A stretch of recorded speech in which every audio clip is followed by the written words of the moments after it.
வணக்கம். தந்தையின் பாட்காஸ்ட் செய்திகளை வாசிப்பது தனலட்சுமி. முதலில் தலைப்புச் செய்திகள். நாட்டில் வறுமை கோட்டிற்கு கீழ் வாழும் மக்களின் எண்ணிக்கை குறைந்துள்ளது. நாட்டின் 78வது சுதந்திர தினத்தை ஒட்டி குடியரசுத் தலைவர் திரௌபதி முர்மு ஆற்றிய உரையில் பெருமிதம். டெல்லி செங்கோட்டையில் இன்று காலை தேசிய கொடியை ஏற்றி வைத்து சிறப்புரையாற்றுகிறார் பிரதமர் மோடி. தலைநகரம் முழுவதும் உச்சக்கட்ட பாதுகாப்பு. சென்னை கோட்டை கொத்தளத்தில் இன்று காலை மூவர்ண கொடி ஏற்றுகிறார் முதலமைச்சர் ஸ்டாலின். வீரதீர செயல் புரிந்தவர்களுக்கு விருதுகளை வழங்கி கௌரவிக்கிறார். சுதந்திர தினத்தையொட்டி ஆளுநர் ஆர்.என். ரவி அளிக்கும் தேநீர் விருந்தை ஆளும் கட்சியான திமுகவும் புறக்கணிப்பு. அரசு சார்பில் அதிகாரிகள் பங்கேற்பார்கள் என தகவல். தேசிய மகளிர் ஆணைய உறுப்பினர் பதவியை ராஜினாமா செய்தார் நடிகை குஷ்பு. பெண்கள் மற்றும் குழந்தைகள் மேம்பாட்டுத்துறை அமைச்சகம் ராஜினாமாவை ஏற்றுக் கொண்டதாக தகவல். வயநாடு நிலச்சரிவில் உயிரிழந்தோர் குடும்பங்களுக்கு தலா 6 லட்சம் ரூபாய் நிதி உதவி கேரள மாநில அரசு அறிவிப்பு. ஐரோப்பாவில் அதிகரித்து வரும் வெப்பத்தால் கடந்த ஆண்டில் மட்டும் 47,000 பேர் உயிரிழப்பு. அதிர்ச்சி தகவல் வெளியாகி பரபரப்பு. ஒலிம்பிக் போட்டியில் இந்திய மல்யுத்த வீராங்கனை வினேஷ் போகத்திற்கு வெள்ளிப் பதக்கம் வழங்கப்படாது. மேல்முறையீட்டு மனுவை தள்ளுபடி செய்தது சர்வதேச விளையாட்டு நடுவர் மன்றம். ஒருநாள் கிரிக்கெட் பேட்டிங் சர்வதேச தரவரிசை பட்டியலில் இந்திய கேப்டன் ரோஹித் சர்மா 2ஆம் இடத்துக்கு முன்னேற்றம். சுப்மன் கில் 3ஆம் இடத்திலும் விராட் கோலி 4ஆம் இடமும் பிடித்தனர். இனி விரிவான செய்திகள். நாட்டின் 78வது சுதந்திர தினத்தையொட்டி குடியரசுத் தலைவர் திரௌபதி முர்மு தொலைக்காட்சி வாயிலாக நாட்டு மக்களுக்கு உரையாற்றினார். சுதந்திர போராட்ட வரலாறு, சுதந்திரத்திற்காக போராடிய தியாகிகளின் வரலாற்றை அவர் நினைவு கூர்ந்தார். நாட்டில் வறுமை கோட்டிற்கு கீழ் வாழும் மக்களின் எண்ணிக்கை குறைந்துள்ளது என்றும், பெண்களுக்கு அதிகாரம் அளிக்க மத்திய அரசு பல திட்டங்களை அறிமுகப்படுத்தியுள்ளது என்றும் குடியரசுத் தலைவர் பெருமிதத்துடன் குறிப்பிட்டார். இந்தியா விரைவில் உலகின் முதல் 3 பொருளாதார நாடுகளில் ஒன்றாக உருவாகும் என்றும் அவர் நம்பிக்கை தெரிவித்தார். நாட்டின் 78வது சுதந்திர தினத்தையொட்டி குடியரசு துணைத் தலைவர் ஜெகதீப் தன்கர் வாழ்த்து செய்தி வெளியிட்டுள்ளார்.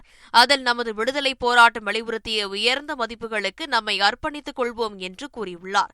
உலகின் மிகப்பெரிய துடிப்பான ஜனநாயகத்தை அடித்தளமாக விளங்கும் நீதி, சுதந்திரம், சமத்துவம், சகோதரத்துவம் ஆகிய லட்சியங்களின் கொண்டாட்டம் இது என்றும் அவர் குறிப்பிட்டுள்ளார். வளர்ச்சியடைந்த பாரதம் என்ற இலக்கை அடைய கடுமையாக உழைப்போம் என்றும் ஜெகதீப் தன்கர் கூறியுள்ளார். நாட்டின் 78வது சுதந்திர தினத்தையொட்டி டெல்லி செங்கோட்டையில் பிரதமர் மோடி இன்று தேசிய கொடியை ஏற்றி வைக்கிறார். விழாவிற்கு வருகை தரும் பிரதமர் மோடியை மத்திய பாதுகாப்புத்துறை அமைச்சர் ராஜ்நாத் சிங் வரவேற்கிறார். முப்படைகளின் சிறப்பு அணிவகுப்பு மரியாதையை ஏற்றுக்கொள்ளும் பிரதமர் செங்கோட்டையில் தேசிய கொடியை ஏற்றி வைத்து நாட்டு மக்களுக்கு உரையாற்றுகிறார். இந்த கொண்டாட்டங்களை காண இளைஞர்கள், பழங்குடியினர், விவசாயிகள், பெண்கள், ஒலிம்பிக்கில் பங்கு பெற்றவர்களுக்கு அழைப்பு விடப்பட்டுள்ளது. சுதந்திர தின விழாவை ஒட்டி டெல்லியில் உச்சக்கட்ட பாதுகாப்பு போடப்பட்டுள்ளது. நாட்டின் 78வது சுதந்திர தினத்தையொட்டி முதலமைச்சர் ஸ்டாலின் சென்னை கோட்டை கொத்தளத்தில் இன்று காலை தேசிய கொடி ஏற்றி வைக்கிறார். முதலமைச்சர் மு.க.ஸ்டாலின் காலை 8:49 மணிக்கு விழா நடைபெறும் இடத்திற்கு வருகை தருகிறார். முப்படை மற்றும் பாதுகாப்பு படையினரின் அணிவகுப்பு மரியாதையை ஏற்றுக்கொண்ட பின்னர் கோட்டை கொத்தளத்தில் தேசிய கொடியை ஏற்றி வைத்து மரியாதை செலுத்துகிறார். இதையடுத்து தகைசால் தமிழர் விருது, டாக்டர் ஏ.பி.ஜே. அப்துல் கலாம் விருது, கல்பனா சாவ்லா விருது, முதலமைச்சரின் நல் ஆளுமை விருதுகளை விருதாளர்களுக்கு வழங்கி கௌரவிக்கிறார். சுதந்திர தினத்தை முன்னிட்டு சென்னை சென்ட்ரல் மற்றும் எழும்பூர் ரயில் நிலையங்களில் ரயில்வே போலீசார் தீவிர சோதனையில் ஈடுபட்டு வருகின்றனர். தண்டவாளங்கள், ரயில் நிலையங்கள் மற்றும் ரயில்களில் அமர்ந்திருக்கும் பயணிகளின் உடைமைகளை அதிரடியாக சோதனை செய்தனர். மேலும் சந்தேகத்திற்குரிய நபர்கள் யாரேனும் உள்ளனரா எனவும் தீவிர கண்காணிப்பில் ஈடுபட்டுள்ளனர். நாட்டின் சுதந்திர தினத்தை முன்னிட்டு தமிழக ஆளுநர் ஆர்.என். ரவி அளிக்கும் தேநீர் விருந்தை திமுக புறக்கணிப்பதாக அக்கட்சியின் அமைப்புச் செயலாளர் ஆர்.எஸ். பாரதி அறிவித்துள்ளார்.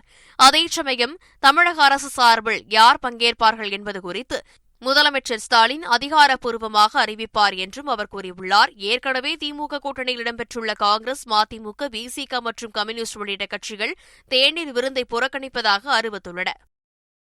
தேச பிரிவினை கொடூரத்தின் நினைவு நாள் என்ற தலைப்பில் சென்னை ஐஐடி வளாகத்தில் நிகழ்ச்சி நடைபெற்றது. இதில் பங்கேற்று உரையாற்றிய ஆளுநர் RN ரவி, அமெரிக்காவில் அமர்ந்து கொண்டு இந்திய பொருளாதாரத்தை சீர்குலைக்கும் வேலைகளை சிலர் செய்வதாக ஹிண்டன்பர்க் அறிக்கையை மறைமுகமாக குறிப்பிட்டார். நாட்டில் குழப்பத்தையும் கலவரங்களையும் உருவாக்க பல மில்லியன் டாலர் செலவிடப்படுவதாக குறிப்பிட்ட அவர், வாய்ப்பு கிடைத்தால் பிரிவினை சக்திகள் நாட்டை துண்டாடி விடுவார்கள் எனவும் குற்றம் சாட்டினார். பிரிவினையை தூண்டிய சித்தாந்தங்களில் திராவிடமும் ஒன்று என விமர்சித்த ஆளுநர், கச்சத்தீவு தாரை வார்க்கப்பட்டதால் தமிழக மீனவர்கள் அண்டை நாட்டு ராணுவத்தால் சுடப்படுவதாகவும் குற்றம் சாட்டினார். கூட்டணியில் இருந்து நாங்கள் வெளியே வந்த பிறகும் கூட்டணி குறித்து அதிமுக தலைவர்கள் பேசி வருவது அவர்கள் எங்களை மீண்டும் அழைப்பது போல் உள்ளதாக பாஜக மாநில தலைவர் அண்ணாமலை தெரிவித்துள்ளார். சென்னையில் செய்தியாளர்களிடம் பேசிய அவர், அதிமுகவை விட்டு நாங்கள் விலகிவிட்டோம் என்றும் திரும்ப திரும்ப அதிமுகவினர் விமர்சிப்பதாகவும் சுட்டிக்காட்டியுள்ளார். பாஜக கூட்டணியை அதிமுக விரும்புவது போல் இருப்பதாக தெரிகிறது என்றும் அண்ணாமலை விமர்சித்துள்ளார். தேசிய மகளிர் குழந்தைகள் நல ஆணைய உறுப்பினர் பதவியை நடிகை குஷ்பு ராஜினாமா செய்துள்ளார். சுமார் 1.5 வருடங்களாக தேசிய மகளிர் ஆணைய உறுப்பினராக பணியாற்றிய நிலையில் குஷ்பு திடீரென ராஜினாமா செய்துள்ளார். தனது பதவியை ராஜினாமா செய்வதாக கடந்த ஜூலை மாதமே ஆணையத்திற்கு கடிதம் அனுப்பியுள்ளார். இந்நிலையில் குஷ்புவின் ராஜினாமாவை மத்திய பெண்கள் மற்றும் குழந்தைகள் மேம்பாட்டு அமைச்சகம் ஏற்றுக்கொண்டதாக அறிவித்துள்ளது.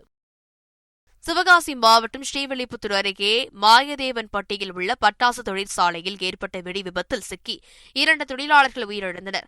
குன்னூரைச் சேர்ந்த கார்த்தீஸ்வரன் மற்றும் நாகபாளையத்தைச் சேர்ந்த புள்ளக்குட்டி ஆகியோர் உயிரிழந்த நிலையில் 2 தொழிலாளர்கள் காயமடைந்தனர். அவர்கள் சிவகாசி அரசு மருத்துவமனையில் சிகிச்சைக்கு அனுமதிக்கப்பட்டனர். இந்நிலையில் உயிரிழந்த 2 பேரின் குடும்பத்தினருக்கு தலா 3 லட்சம் ரூபாயும் காயமடைந்தவர்களுக்கு தலா 50,000 ரூபாயும் வழங்கவும் முதல்வர் ஸ்டாலின் உத்தரவிட்டுள்ளார். கேரள மாநிலம் வயநாட்டில் நிலச்சரிவின் போது உயிரையும் பொருட்படுத்தாது துணிச்சலாக செயல்பட்டு காயமடைந்தவர்களுக்கு சிகிச்சை அளித்த தமிழக செவிலியர் சபீனாவுக்கு முதலமைச்சர் ஸ்டாலின் விருது வழங்கவுள்ளார். அவருக்கு துணிவு மற்றும் சாகச செயலுக்கான கல்பனா சாவ்லா விருது வழங்கப்பட உள்ளதாக அறிவிக்கப்பட்டுள்ளது. ஆம்ஸ்ட்ராங் கொலை வழக்கில் பிரபல ரவுடி நாகேந்திரனை 3 நாள் போலீஸ் காவலில் எடுத்து போலீசார் விசாரணையை தொடங்கியுள்ளனர். ஆம்ஸ்ட்ராங் கொலை வழக்கில் 23 பேர் கைது செய்யப்பட்டுள்ளனர். இந்த வழக்கில் ரவுடி நாகேந்திரனின் மகன் அஸ்வதாமனிடம் நடத்திய விசாரணையில் ஆம்ஸ்ட்ராங் கொலைக்கு ஸ்கெட்ச் போட்டு கொடுத்தது தனது தந்தைதான் என வாக்குமூலம் அளித்திருந்ததாக தகவல் வெளியானது. இதனைத் தொடர்ந்து 3 நாள் போலீஸ் காவலில் நாகேந்திரனை விசாரிக்க எழும்பூர் நீதிமன்ற நீதிபதி அனுமதி வழங்கினார்.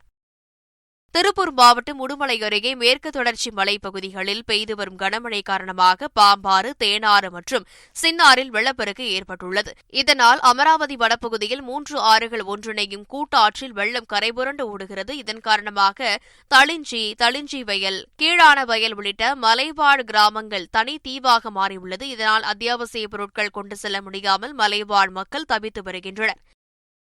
பண மோசடி வழக்கில் ஜாமீன் கோரும் முன்னாள் அமைச்சர் செந்தில் பாலாஜியின் மேல்முறையீட்டு வழக்கில் விளக்கம் கேட்டு தெரிவிக்க அமலாக்கத்துறைக்கு உச்சநீதிமன்றம் உத்தரவிட்டுள்ளது. செந்தில் பாலாஜியின் மேல்முறையீட்டு மனு மீது விசாரணை நடத்திய உச்சநீதிமன்றம் அவருக்கு எதிரான 3 லஞ்ச ஊழல் வழக்குகளையும் சார்ந்திருக்கப் போகிறதா அல்லது 1000க்கும் மேற்பட்டோர் குற்றம் சாட்டப்பட்டுள்ள லஞ்ச ஊழல் வழக்கை தவிர்க்கப் போகிறதா என அமலாக்கத்துறை வழக்கறிஞரிடம் நீதிபதிகள் கேள்வி எழுப்பினர்.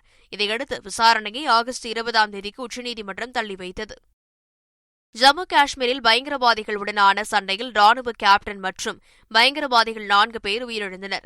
டோடா மாவட்டம் அசார் வனப்பகுதியில் பயங்கரவாதிகள் பதுங்கியிருப்பதாக கிடைத்த தகவலை அடுத்து ராணுவமும் காஷ்மீர் போலீசும் அங்கு சென்றபோது இருதரப்புக்கும் இடையே சண்டை வெடித்தது. இதில் 48வது ராஷ்டிரிய ரைபிள்ஸ் படைப்பிரிவின் கேப்டன் உயிரிழந்தார். 4 பயங்கரவாதிகள் சுட்டுக் கொல்லப்பட்டனர். பாரத ஸ்டேட் வங்கி மற்றும் பஞ்சாப் நேஷனல் வங்கியுடனான அனைத்து பரிவர்த்தனைகளையும் நிறுத்தி வைப்பதாக கர்நாடக அரசு அறிவித்திருப்பது அதிர்ச்சியை ஏற்படுத்தியுள்ளது. அந்த வங்கிகளில் டெபாசிட் செய்யப்பட்டுள்ள தொகையை திரும்பப் பெற்று வங்கிக் கணக்குகளை முடித்துக் கொள்ள வேண்டும் என்றும் அறிவுறுத்தப்பட்டுள்ளது. இந்த 2 வங்கிகளிலும் டெபாசிட் செய்யப்பட்டிருந்த அரசு நிதி 190 கோடி ரூபாயை தவறாக பயன்படுத்தியது விசாரணையில் தெரியவந்ததை அடுத்து இந்த முடிவை கர்நாடக அரசு எடுத்துள்ளது. 2 வங்கிகளிலும் கையாளப்பட்டு வந்த 1733 கோடி ரூபாய் நிதி இனி கிடைக்காது என்பதால் கர்நாடக அரசின் முடிவு வங்கிகளுக்கு அதிர்ச்சியை ஏற்படுத்தும் விதமாக உள்ளது. ரஷ்யாவுடனான போரில் யுக்ரைன் முன்னேறி வரும் நிலையில் ரஷ்யாவின் 3 மாகாணங்களில் வசிக்கும் இந்திய குடிமக்கள் தற்காலிகமாக வெளியேற வேண்டும் என ரஷ்யாவில் உள்ள இந்திய தூதரகம் அறிவுறுத்தியுள்ளது. மாஸ்கோ யுக்ரைன் எல்லையில் உள்ள ரஷ்யாவின் பிரெயன்ஸ், பெல்கரோடோ, குர்ஸ்க் ஆகிய மாகாணங்களில் வசிக்கும் இந்திய குடிமக்கள் தற்காலிகமாக வெளியேற இந்திய தூதரகம் அறிவுறுத்தியுள்ளது. உதவி தேவைப்படும் இந்தியர்கள் தூதரகத்தை edul.moscow@mea.gov.in என்ற மின்னஞ்சல் முகவரியிலும் 7965273414 என்ற தொலைபேசி எண்ணிற்கும் தொடர்பு கொள்ளலாம் என்று தெரிவிக்கப்பட்டுள்ளது. பாகிஸ்தானின் சுதந்திர தினத்தையொட்டி பாகிஸ்தான் ராணுவ அகாடமியில் சுதந்திர தின பேரணி நடைபெற்றது. இதில் கலந்து கொண்ட பாகிஸ்தான் ராணுவ தளபதி ஜெனரல் ஆசிம் முனிர், ராணுவத்தை பலவீனப்படுத்துவது அரசை பலவீனப்படுத்துவதாகும் என குறிப்பிட்டார். எந்தவொரு சக்தியாலும் நாட்டை சீரழிக்க முடியாது என்றும், டிஜிட்டல் பயங்கரவாதத்தை பயன்படுத்தி அரசு நிறுவனங்களுக்கும் பாகிஸ்தான் மக்களுக்கும் இடையே பிளவை உருவாக்க நினைக்கும் வெளிநாட்டு சக்திகளின் முயற்சிகளுக்கு மத்தியில் தேசிய ஒற்றுமையை காப்பது முக்கியமானது என்றும் தெரிவித்தார். தாய்லாந்து மந்திரி சபையில் பிச்சித் சைபான் என்பவர் கடந்த ஏப்ரல் மாதம் அமைச்சராக நியமிக்கப்பட்டார். பிச்சித் சைபான் கடந்த 2008ஆம் ஆண்டு நீதிபதிக்கு லஞ்சம் கொடுக்க முயன்ற வழக்கில் கைதாகி 6 மாதம் சிறை தண்டனை பெற்றவர். அவரை மந்திரியாக நியமித்தது சர்ச்சையை ஏற்படுத்திய நிலையில் பிச்சித் சைபான் தனது பதவியை ராஜினாமா செய்தார். இதற்கிடையே பிச்சித் சைபானை மந்திரியாக நியமிக்க பரிந்துரை செய்த தாய்லாந்து பிரதமர் ஷ்ரெதா தவிசினை பதவி நீக்கம் செய்து அந்நாட்டின் அரசியலமைப்பு நீதிமன்றம் அதிரடியாக உத்தரவிட்டது. இதையடுத்து பிரதமர் ஷ்ரெதா தவிசின் பதவியை ராஜினாமா செய்தார். தென்னாப்பிரிக்காவில் 2024ஆம் ஆண்டுக்கான அழகி போட்டி நடைபெற்றது. இதில் அந்நாட்டைச் சேர்ந்த மியா லூ ரூக்ஸ் என்ற பெண் தென்னாப்பிரிக்க அழகி பட்டத்தை தட்டிச் சென்றார். இதில் சுவாரஸ்யம் என்னவென்றால், அவர் காது கேளாத மாற்றுத்திறனாளி. இதன் மூலம் அந்நாட்டின் வரலாற்றில் முதன்முறையாக காது கேளாத மாற்றுத்திறனாளி ஒருவர் அழகியாக தேர்ந்தெடுக்கப்பட்டுள்ளார். ஐரோப்பாவில் வெப்பம் அதிகரித்து வரும் நிலையில் கடந்த ஒரே ஆண்டில் மட்டும் 47,000 பேர் உயிரிழந்துள்ள சம்பவம் அதிர்ச்சியை ஏற்படுத்தியுள்ளது. ஐரோப்பா முழுவதும் பல லட்சக்கணக்கான மக்கள் தீவிர வெப்ப அலைகள், வெள்ளம் போன்றவற்றால் பாதிக்கப்பட்டுள்ளனர். அதீத வெப்பத்தால் பக்கவாதம், இதய நோய், நீரிழிவு, தொற்று நோய், ஆஸ்துமா போன்ற பாதிப்புகள் அதிகரிக்க வாய்ப்புள்ள நிலையில் கடந்த ஆண்டு 47,690 பேர் வெப்பத்தால் இறந்துள்ளதாகவும் 2022இல் 60,000 பேர் இறந்ததாகவும் தரவுகள் தெரிவிக்கின்றன.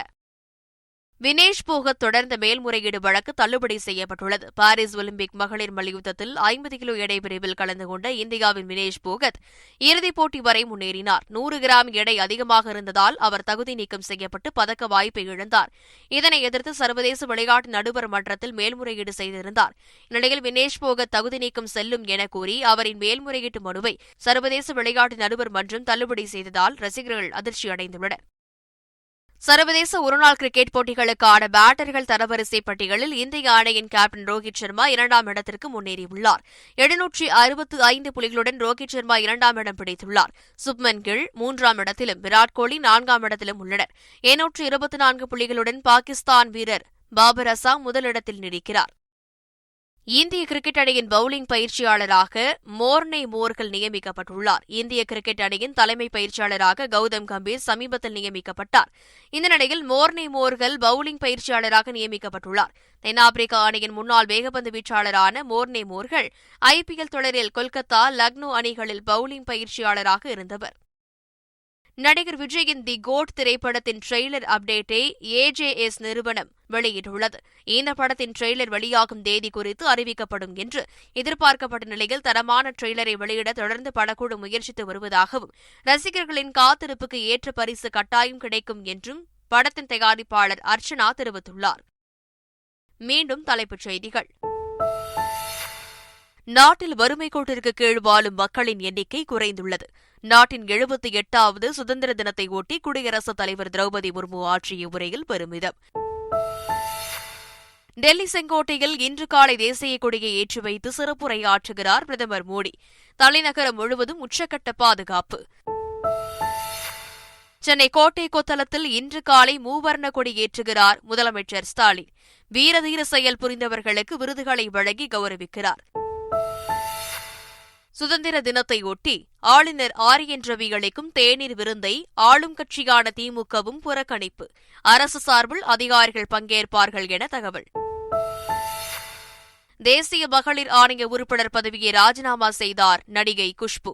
பெண்கள் மற்றும் குழந்தைகள் மேம்பாட்டுத்துறை அமைச்சகம் ராஜினாமாவை ஏற்றுக்கொண்டதாக தகவல். வயநாடு நிலச்சரிவில் உயிரிழந்தோர் குடும்பங்களுக்கு தலா 6 லட்சம் ரூபாய் நிதி உதவி. கேரள மாநில அரசு அறிவிப்பு. ஐரோப்பாவில் அதிகரித்து வரும் வெப்பத்தால் கடந்த ஆண்டில் மட்டும் 47,000 பேர் உயிரிழப்பு. அதிர்ச்சி தகவல் வெளியாகி பரபரப்பு. ஒலிம்பிக் போட்டியில் இந்திய மல்யுத்த வீராங்கனை வினேஷ் போகத்திற்கு வெள்ளிப் பதக்கம் வழங்கப்படாது. மேல்முறையீட்டு மனுவை தள்ளுபடி செய்தது சர்வதேச விளையாட்டு நடுவர் மன்றம். ஒருநாள் கிரிக்கெட் பேட்டிங் சர்வதேச தரவரிசை பட்டியலில் இந்திய கேப்டன் ரோஹித் சர்மா 2ஆம் இடத்துக்கு முன்னேற்றம். சுப்மன் கில் 3ஆம் இடத்திலும் விராட் கோலி 4ஆம் இடமும் பிடித்தனர். இத்துடன் செய்திகள் நிறைவடைகின்றன. வணக்கம்.